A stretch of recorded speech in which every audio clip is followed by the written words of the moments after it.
the most powerful tool for raising a kinder, most peaceful world fits right into a child's backpack. We often think that global understanding requires a lot of travel or learning different languages, but the truth is it can start simpler. In the next 10 minutes, we're going to look at how books can teach kids to step into another culture, feel someone else's fears and hopes, and start seeing the world as us instead of them. I'm Dr. Emily Sherwood, and today I'll show you exactly how stories build empathy and which kinds of books of kids make the biggest difference in your home or classroom. So, all around the world right now, people are tuning into what's going on with Venezuela. And one thing that I'm seeing a lot of is a lot of misinformation. People don't really understand what's going on. They have this idea of people being different than them, and that's hard for them to wrap their heads around. And so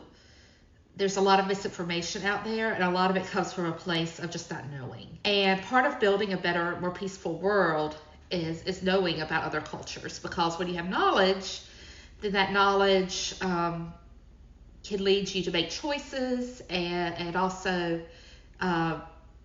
to be aware of what's going on in your nation and your world, so you can advocate or you can just empathize with people. I'm seeing a lot of things that are not empathetic right now. So one way that you can help children to become globally aware is through books. And this is something that I think a lot of people ignore. Again, they think that they have to travel, they need to learn languages, or they need to have knowledge of other cultures by knowing people of that culture, and that's all good. Those are all really good things to do, but to the average person, that's hard to do. And a lot of families can't afford travel, they can't afford learning languages, and they may be in an area where there's very little diversity, but you can still learn about others through books. And so I'm going to talk a little bit about that today, and I'm also going to show you a tool that can help you. So, how do books help children to understand the world? So, the classic article on this is by Rudy Sims Bishop, and I'm going to put it in the description box. And she likens books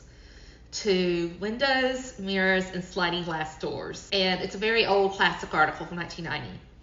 But it's still used today in a lot of teaching programs, and it's still widely cited. So, what that means is that children need mirrors to reflect themselves. And if you are living in a country that is not primarily of your culture or your language, it's very important that you maintain your culture and your language, and books are a way to do that. Even if you're in a place where maybe you're the only person who speaks your language. I knew people like that when I taught in Tennessee. They were the only speaker of their language in the whole area. And books were a way to maintain your culture.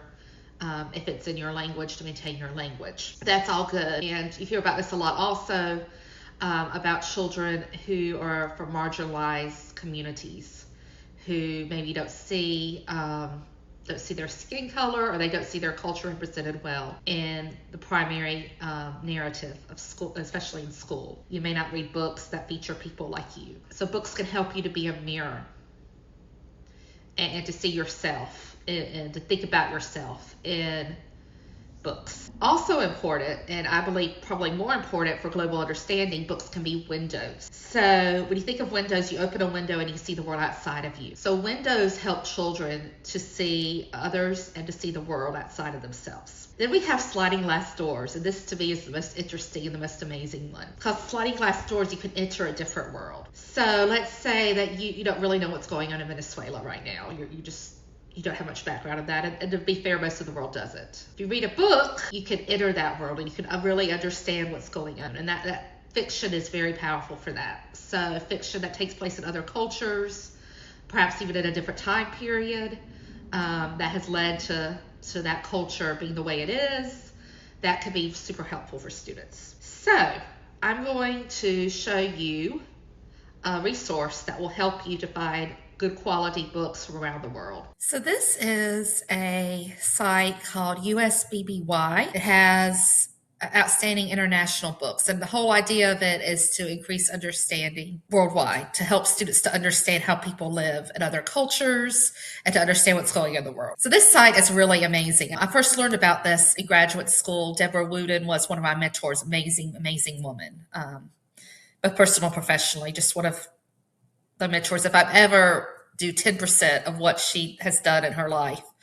I will consider myself really successful. She's amazing. But anyway, the committee has done this list. There's a committee, and Debbie's no longer on it because she's retired. But anyway, it has all these different books. So these are the outstanding books for this year. Now, what's really cool is that if I go down, I can get some more information. This is the library journal. And it's an article, but it's a pretty easy to read article. And it features all these different books. It tells you the author. It tells you where it's from. If it's from a different language, it tells you that. So we've got all these different things. We've got a book from Latin America, Mexico. We've got Argentina, Ireland, Japan, Canada, and India. So books that discuss migration, France, Japan, again, Iran, South Korea, Canada, Brazil, China, and they're for all different ages too. Like this is a picture book. And so these are pre-Ks to 2, very young children, grade 2. You've got grades 3 to 5, which are like early chapter books, Russia, Iceland, Canada, Argentina, Portugal, Netherlands, Portugal, Brazil, Greece. Then we've got grades 6 to 8, Norway, Canada, United Kingdom, Brazil, and Angola. Again, talks about migration, which is very important to know about. Sweden, Canada,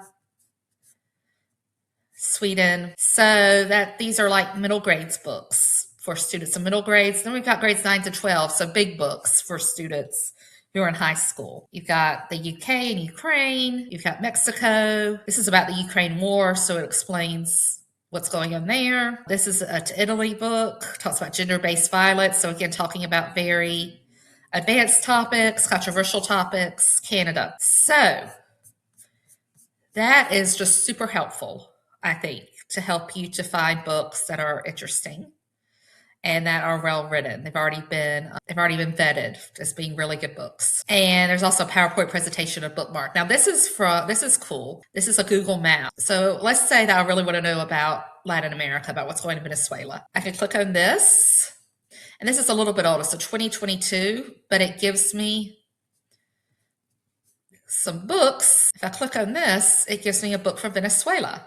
Let's say I want to know about Australia. Little Bird's Day. See, it tells me from Australia. It gives me a description, and I can always Google that book and find out more about it. So they've got all these different books. Africa, that's something that a lot of students don't know about. Here we have a book about Africa. So that's just one resource that can help you. I also wanted to show you there's also a list for books about people with disabilities. This is something you hear a lot lately about. We are having people with more disabilities in the world, largely because of increased health care. People are living when they otherwise wouldn't live, quite honestly, but they're living with disabilities. So, and there's also being more diagnosis of disabilities. And there's other things going on, but there's just more disabled people in the world. That's just a common thing now. I know I've worked with students who didn't understand at all that some people had disabilities. Other children had disabilities, that people were different in that way. So here it has, this is for 2024, but it has nominated books, and it even gives a little description. This one's about stuttering, so speech disability, which is something that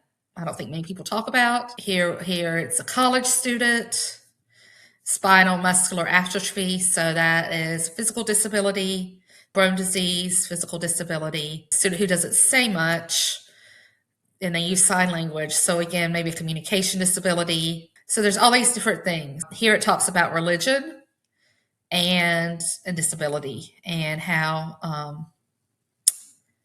disability can be viewed in different religions. So We've got all these different books. Here's like depression and anxiety. So it goes through many different things. And so I feel like that's a really fascinating resource. Because talking about disabilities is important in today's world. And I can even look at the submissions here. But this is just a really good resource. And it's just got a lot of really good information. And it can really help you with global understanding. So what are some books that you have read that would help either with global understanding or understanding about people with disabilities? I would love to hear from you. You can put it in the description box below. You can put it in your comments. And until next time, please like and subscribe and keep reading.